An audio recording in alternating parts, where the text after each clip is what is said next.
Hello and welcome. This video is about design thinking. You might have heard about this term before, or this term might be new for you.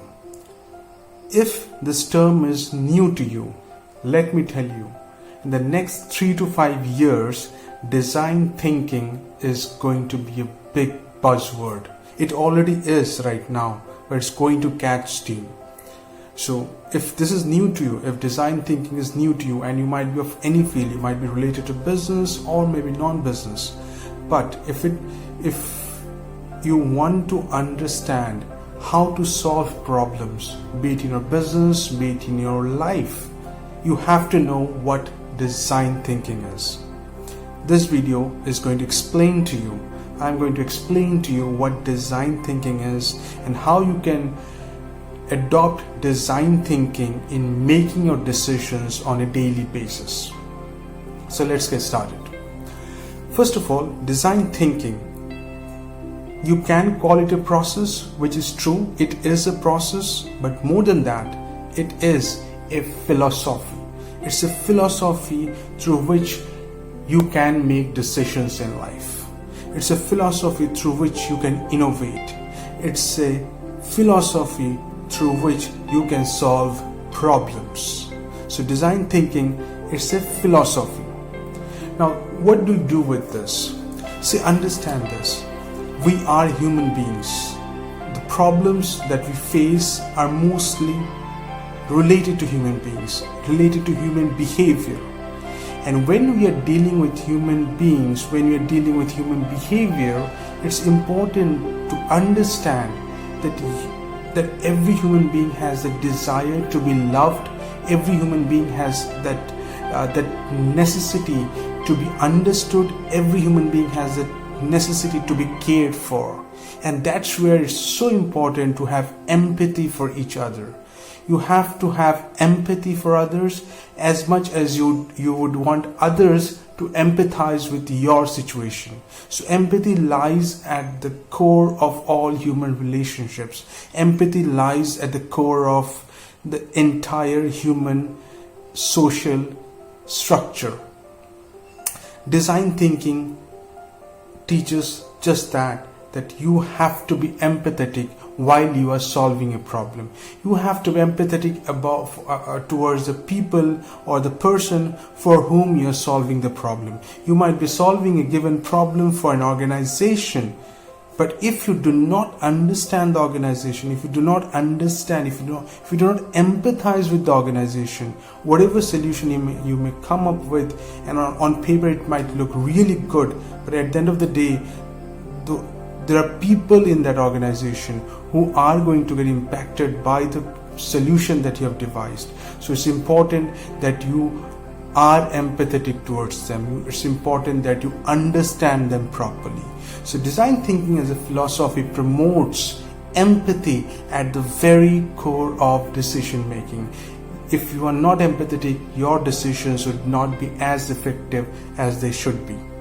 Okay, so this is the first step towards design thinking. You have to be empathetic. You have to empathize with the people, with the person or the organization for whom you're solving the problem. You might be solving a problem for your own self.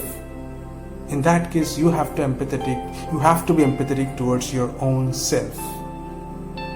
I'll give you one example to understand this. For example, you are trying to make a learning software. You're trying to make an e-learning software for kids between the age of 6 and 12. Now you can make a wonderful aesthetically designed software. That's all good.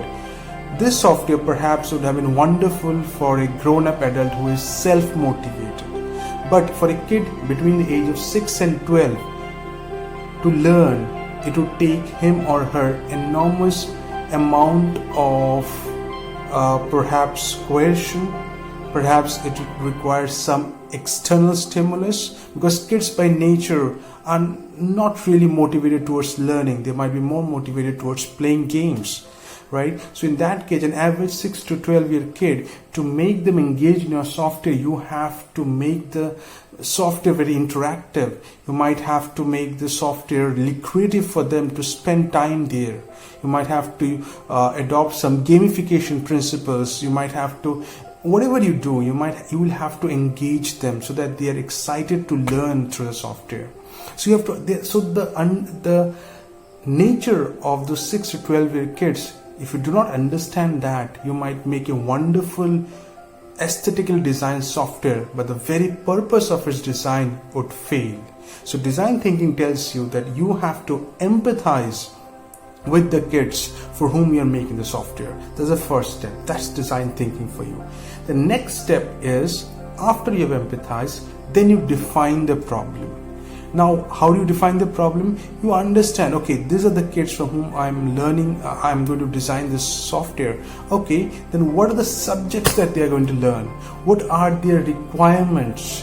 What is the best mode for through which these kids learn? So you have to define, you have to gather more information about them, more information about the courses, the entire problem at hand you have to gain more insights, more ideas about that. Only then can you define the problem properly.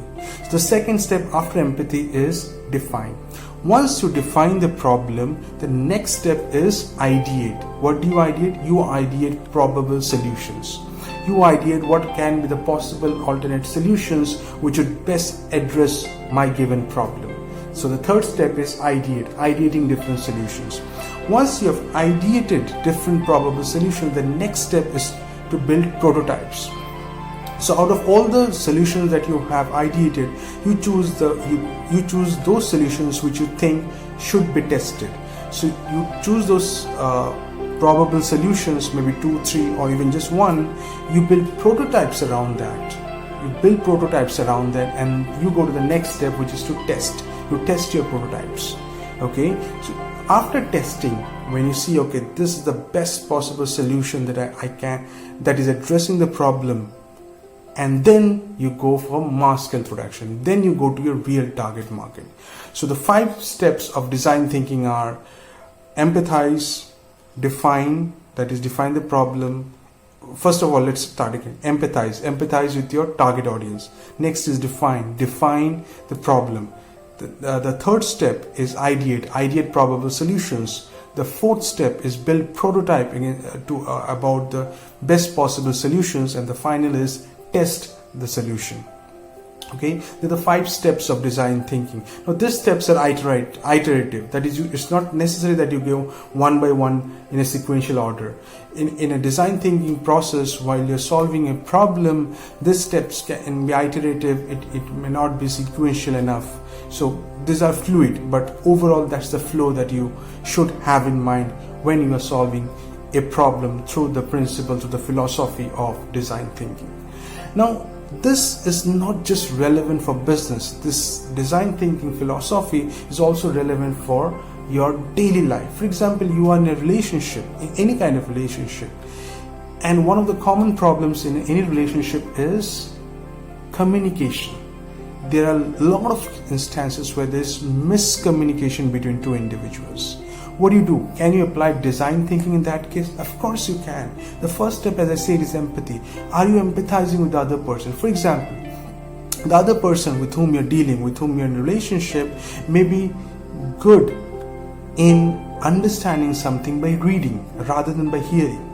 So what you can do is, your perspective of the problem, you can maybe write down and give it to the other person, and the other person reads it, and then you can have a discussion. Some people might be good in listening. So in that case, sit with the other person face to face and then have a discussion. So you have to understand the real nature of the other person. That's empathy. Then you come up with, then you define the problem. What is the sort of communication or the miscommunication that is happening? That's defining the problem. Then you ideate different solutions to how to address the problem. Then you build prototypes, and then you test. Okay, let's try something. Maybe we can have more frequent conversations. Maybe we can have maybe one conversation every week, something like that. So you can test that, and then you, whatever the best possible solution that works, you can adopt that in your relationship. So as I said, design thinking, it's a philosophy which is just not limited to business. It also can be implemented outside of business in our daily lives. It's a philosophy which, if we adopt, will really serve us good, because the fundamental nature of design thinking is that it stresses on empathy. Empathy is the key word. I hope this concept is clear to you. Thank you so much for watching. I'll be back again with another video. Thank you so much. And one more thing, please do like, share and subscribe the video. This is important. Thank you so much.